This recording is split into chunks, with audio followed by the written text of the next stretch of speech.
Hi everyone, it's Gizam. I hope you've been well since the last time. Our guest today is Enas and she's originally from Iraq. She needs to get a score of more than 26 in the speaking section to get a US pharmacy license.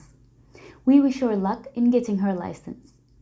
Enas will be answering last week's integrated speaking question. Before moving on to her answer, I'd like to wish good luck to all who have their tests coming.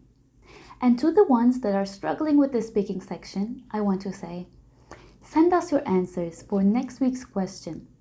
Okay, now it's time to remember this week's question and listen to the answer of Enas. Listen to part of a lecture and then answer the question. Human beings are social creatures. Therefore, people need to communicate with each other.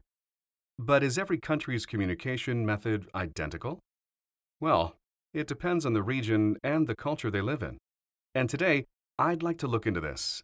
There are basically two types of communication: low context communication and high context communication. Low context communication is the type when a mass of information is fixed in a clearly expressed message. Namely, low context communication is always interpreted the same way, regardless of the context. As the spoken language can be clearly understood by the listener, the speaker is responsible when misunderstandings occur. This type of communication is usually used by Westerners who directly and clearly convey their messages. For example, if a child makes a mess, Western parents are likely to directly scold their child for their mistake. Rather than being sarcastic, they normally ask their children to clean up the mess. On the other hand, high context communication is the type of communication which requires a message to be interpreted based on a certain situation or context. As the message is to be interpreted differently depending on the situation, it is the listener who is responsible when miscommunications take place. The listener should interpret the message properly depending on the situation.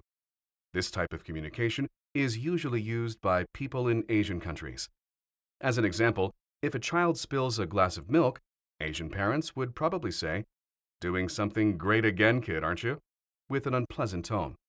At first, the kid might be pleased, but as he understands the situation, the kid would start to realize that he did something wrong. Like this, high context communication requires understanding of the situation. Question. Using points and examples from the talk, describe the two different types of communication given by the professor. The professor was talking about two types of communications: the low context communication and the high context communication. The first type is when the mass of information expressed clearly and it's always interpreted in the same way regardless of the context. The speaker is usually responsible for any misunderstanding. This way is usually used by the Western countries. When, like for example, if they have a kid and did a mess, they usually ask their children to clean up their mess. The second type is always required a message to be interpreted differently depending on the situation, and the listener in this type is responsible for interpreting properly. This type is usually used by the Asian country. Like for instance, if they have their kids did something wrong, they usually talk to them unpleasantly tone and telling them by sarcastic they did a great job. Her delivery was good overall, but she spoke a bit fast, which made it difficult to understand some parts of her answer. For example, in the very beginning, the word context sounds more like contacts. Or the part where she says the mass of information expressed is quite hard to hear. If you're a fast talker, try to practice speaking slower for the test. People around you may understand what you're saying because they're used to listening to you. But remember, the TOEFL grader will hear you for the first time. Also, if you speak faster, you won't have time to think while you're speaking. And you'll end up using fillers, such as, well, like. In her answer, Enas frequently used fillers which affected the flow of her answer, making it hard to follow. We give her 3 points for delivery. Listening to Anas's answer, we can say that she's mostly comfortable with speaking English, and her language use is good. But she made a few grammar mistakes. For example, in the very end where she says, if they have their kids did something wrong, and they usually talk to them unpleasantly tone. Hearing Anas speak, it feels like these mistakes may be caused by stress rather than her lacking English proficiency.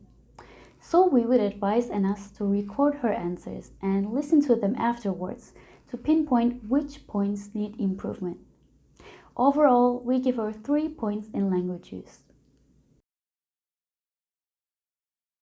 Anas did a very good job in topic development. She mentioned all the key points in the lecture. There's really not much else to say about this part, so we give her 4 points in topic development. So overall, Anas got 3.5 points for this question. Now, let's check out next week's question. This time, it is an independent speaking question, so watch the time limits. Remember, we're waiting for your answers until next Wednesday, so start recording. Thank you for watching, and we'll see you next Thursday. Your school has received funds from the government. Should your school buy new televisions or books? Use specific reasons and details to support your answer.